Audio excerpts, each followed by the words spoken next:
Olá, meu nome é Esther Bertossi. E eu sou a Laura de Armas. Esta é mais uma edição do Caderno Autoral, o podcast do Caderno 2, que fala com os estudantes da URGS sobre as suas produções autorais. Hoje vamos entrevistar a Luísa Casanova, estudante de Relações Públicas da URGS, que desde pequena esteve imersa no meio tradicionalista gaúcho.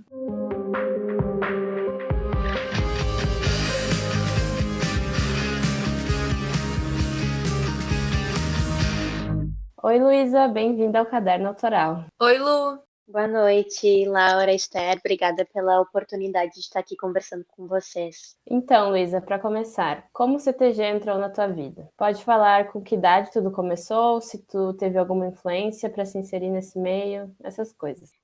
Eu já conhecia o movimento tradicionalista pela TV, pelo programa Galpão Crioulo, como todo mundo que se criou no Rio Grande do Sul conhece. Mas quando eu tinha 8 anos, eu comecei a fazer aula de canto com um professor que era bastante pertencente à vertente tradicional. E foi ele que sugeriu que eu começasse a frequentar, porque pela competição, para eu poder conhecer outras cantoras da minha idade e do meu estilo, enfim, e começar a competir. Então foi assim que eu comecei, com 8 anos, competindo em rodeios de CTG, eu era categoria Mirim, e foi assim que eu comecei a me inserir.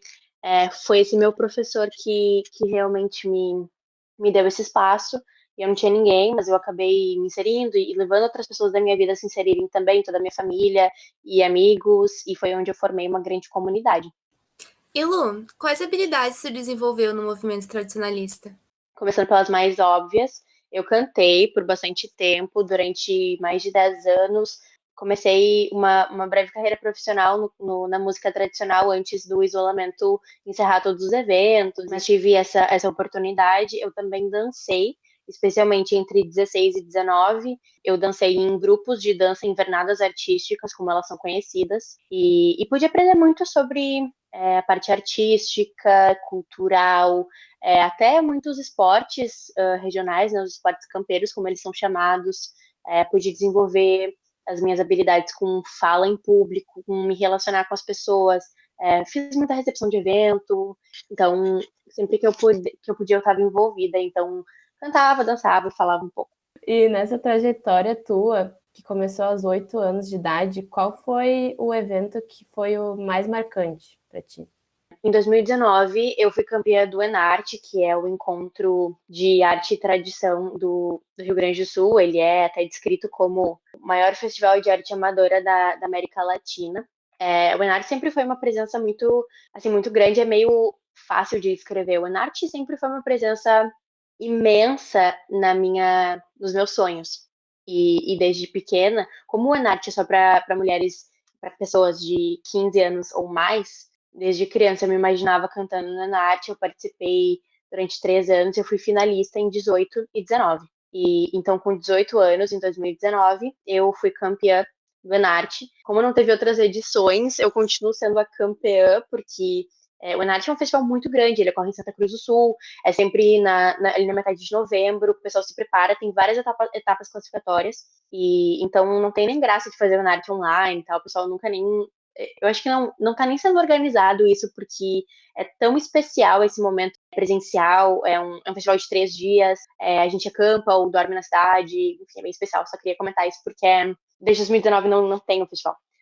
Essa foi uma das maiores conquistas para mim, e também no início de 2020, um pouco antes do início da pandemia, eu fui campeã do Rodeio da Vacaria, o Rodeio Internacional da Vacaria. Ele é frequentado por argentinos, uruguaios, paraguaios e muitos esportistas do sul do Brasil, porque ele é um festival bastante campeiro, mas ele também é bastante artístico. Ele ocorre a cada 2 anos e ele é um dos maiores rodeios do continente. E foi a primeira vez que eu participei como adulta, pude ser campeã desse festival também. Nossa, que grandioso! Eu acredito que foi uma baita experiência para ti, principalmente esses eventos que duram dias, né? Devem ser muito intensos. E eu queria perguntar também se tem alguém dentro do movimento tradicionalista que te inspira. Com certeza. Eu não posso deixar de citar grandes nomes da música, como a Berenice Azambuja, que faleceu recentemente, a Débora Rosa, que também faleceu recentemente, eram duas grandes inspirações para mim, e também a Priscila Lave, que é uma grande cantora, também foi campeã do NARTE, cantora profissional. algumas dessas mulheres são bastante influentes na minha vida, mas desde que eu comecei a me politizar, eu acho que isso faz sentido no contexto que a gente está vivendo. Isso foi lá por 2017, 2018, também foi quando eu comecei a fazer pesquisa em tradicionalismo. Eu percebi que não tinha como eu fugir de influências da minha vida pessoal. Então, agora, o meu maior exemplo, a pessoa que eu mais admiro, que faz trabalho com o tradicionalismo no Estado, é a Clarissa Ferreira. Ela é uma etnomusicóloga, doutorando em música, e ela, enfim, ela é uma cantora, compositora, produtora, violinista, escritora. Enfim, ela é uma grande estudiosa de etnomusicologia no Estado, e usando a descrição dela, porque eu estava lendo aqui, ela tem um podcast chamado Gauchismo Líquido, então ela insere um pouco esse conceito da liquidez do Bauman, pensando na contemporaneidade do movimento tradicionalista, e ela fala que une esses conhecimentos sociológicos dela com conhecimento das mulheres, a representatividade de negros e indígenas na cultura regional e a indústria cultural. E essa relação do regionalismo, não só cultural, mas o regionalismo físico do nosso, enfim, da nossa história com o tradicionalismo gaúcho. Então, eu admiro muito a Clarice, admiro muito o trabalho que ela faz. Recomendo, não sei se eu posso estar fazendo esse tipo de divulgação, mas recomendo que sigam o Gauchismo Líquido no Spotify. E quem tiver mais interesse, eu diria que é uma super fonte para conhecer. Eu participei por muito tempo também do CTG e eu não sabia, assim, da existência, por exemplo, da Clarissa, sabe? Que, pra mim, assim, que sou do interior do estado, bem do interior do estado, é muito revolucionário e é muito legal saber que existem pessoas que hoje pegam a cultura gaúcha e esmiuçam em outras realidades, sabe? E expõem de outras formas e várias visões. Isso é muito, muito, muito legal. Sai daquela coisa enraizada que a gente está acostumado, né? Com certeza, trazer o tradicionalismo para a academia, ele pode ser bastante limitado, como todo mundo fala que a academia mas eu acho que trazer o tradicionalismo para a academia também é entender ele por outras lentes de fora, que, enfim, que fazem todo sentido para mim, pelo menos. Exato, e conversa muito bem com a contemporaneidade, né? Com os dias que a gente vive hoje, bem legal. E Lu, tu comentou sobre toda essa questão científica, né? Essa questão acadêmica. Tu acabou desenvolvendo alguns trabalhos de pesquisa, né? Sobre o CTG ao longo da tua jornada acadêmica, que recém está começando, porque tu é estudante do terceiro semestre de Relações Públicas da URGS. Quer contar um pouquinho pra gente? Eu iniciei a pesquisar sobre o tradicionalismo em 2018. Eu estava me formando no técnico em eventos pelo Instituto Federal e a gente tinha um trabalho de conclusão. E ele poderia ser sobre, enfim, qualquer interesse meu e da minha dupla, desde ciências sociais até logística para eventos. E a gente decidiu entender melhor, fazer uma espécie de estudo de campo do poder, eu acho que do poder no campo do tradicionalismo. E isso levou a gente a escrever um artigo que foi intitulado A Identidade da Mulher no Campo do Tradicionalismo Gaúcho. Esse artigo que foi apresentado por nós na nossa banca de TCC também foi aprovado para a Mostratec, para o Salão de Iniciação Científica da URGS, e também nós vencemos o IFCTEC, que é uma feira de ciência e tecnologia de iniciação científica dos institutos federais do Rio Grande do Sul. Isso tudo foi em 2018, que também foi um período muito, enfim, muito conturbado politicamente. A gente precisava estar envolvida de alguma forma, né? 2018 foi o auge ali. Para nós foi muito importante essa experiência. Em 2019 eu entrei na URGS e na minha primeira cadeira de lab de pesquisa eu quis continuar entendendo sobre o tradicionalismo com os novos recursos que eu tinha, com essas novas ferramentas de pesquisa e, enfim, num espaço diferente também, que é a Universidade Federal.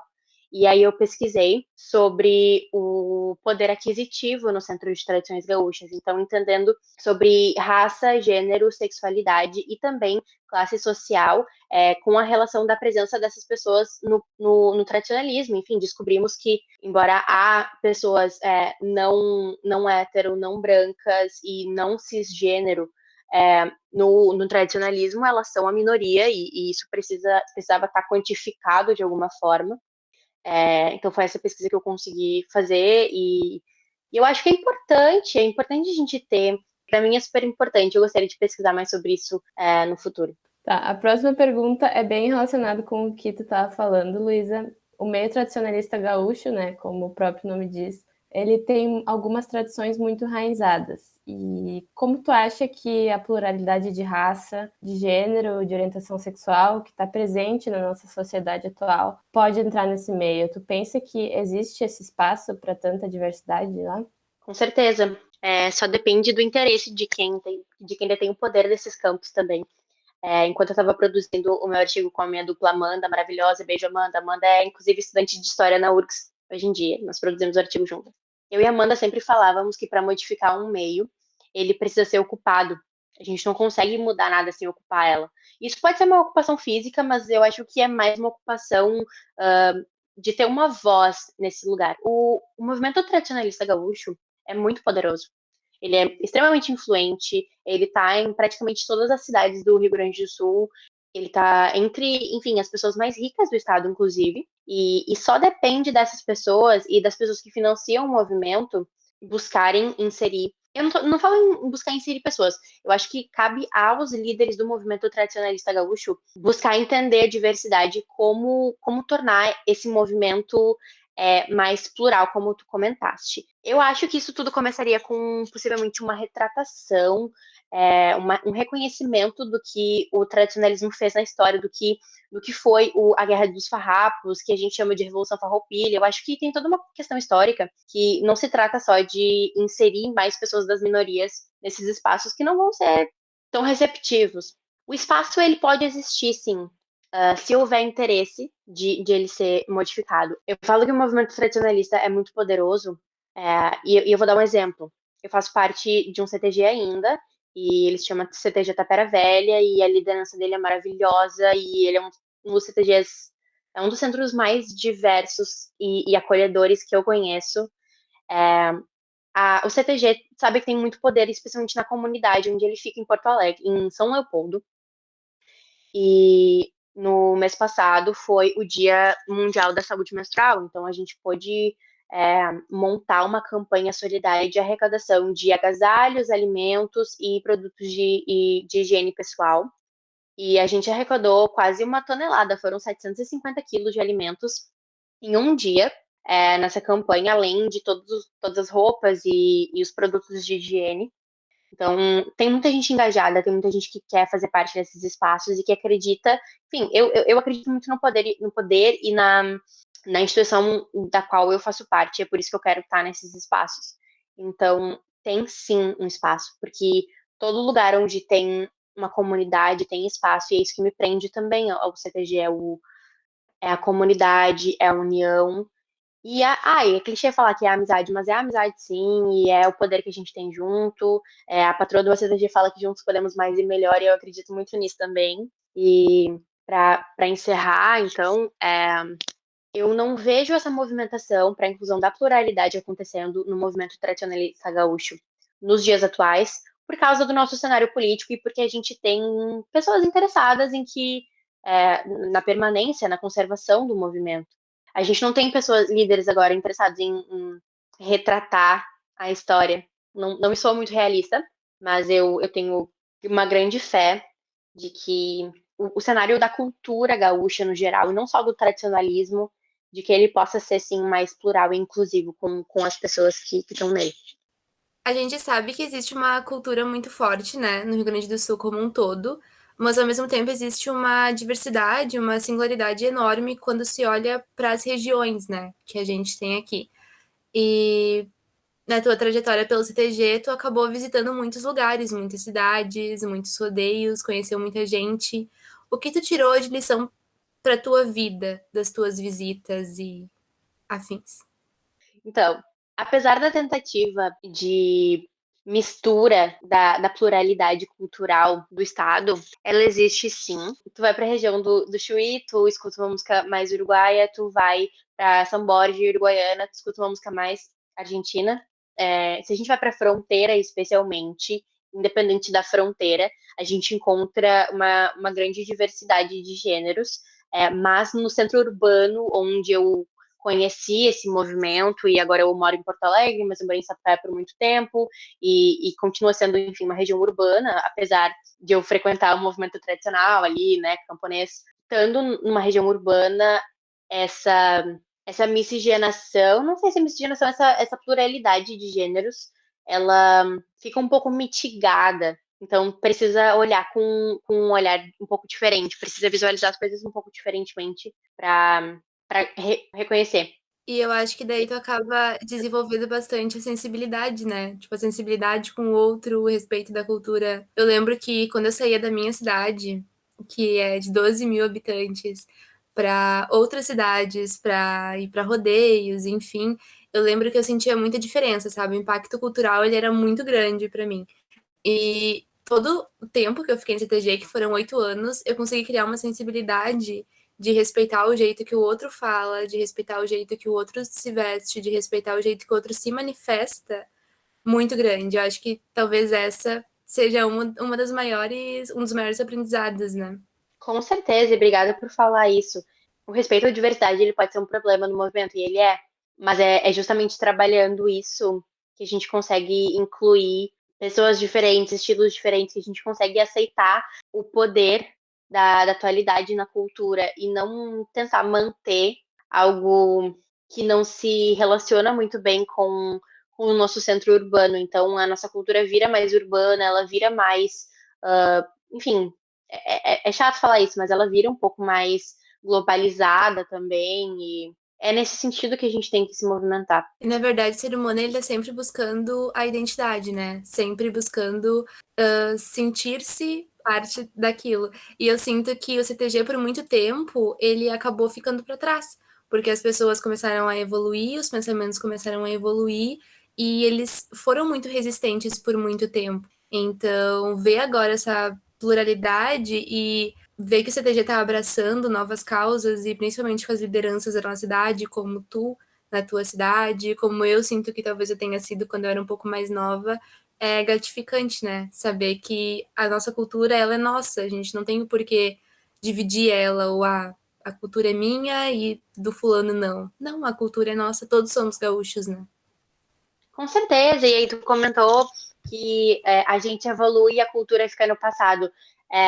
Mas eu acho que essa sensação de pertencimento, ela sempre esteve, mas o movimento, quando ele foi consolidado em 1950, 55 por aí, que foi quando essa coisa foi começada a ver como tradição e não como tanto cultura, eram os interesses de quem estava ali formando o movimento tradicional. Não significa que a gente não possa fazer alterações nele, porque ali quem estava fundando o negócio 70 anos atrás decidiu que era assim porque gostava dessa forma.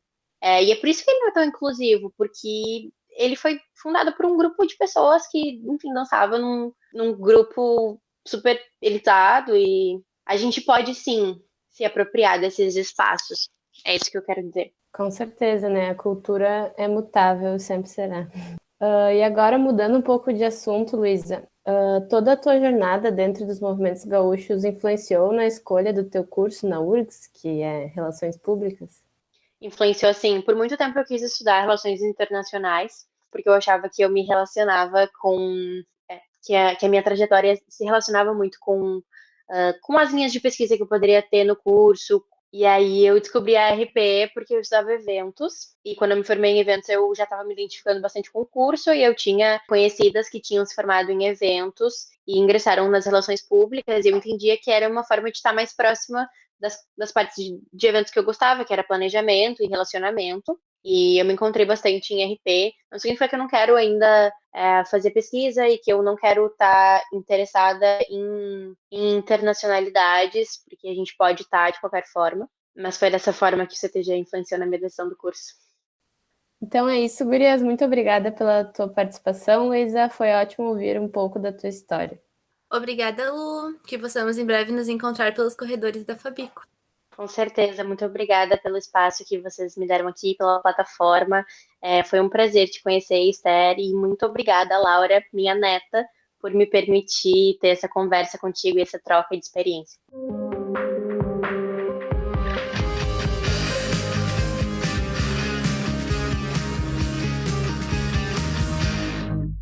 E este foi o episódio de hoje do Caderno 2. Nos siga nas redes sociais. Estamos ativos no Facebook, Instagram e Twitter. Leia nossos textos disponíveis no Medium. A edição desse podcast foi feita por Renato Marquieto e ele foi roteirizado por Esther Bertossi e Laura de Armas.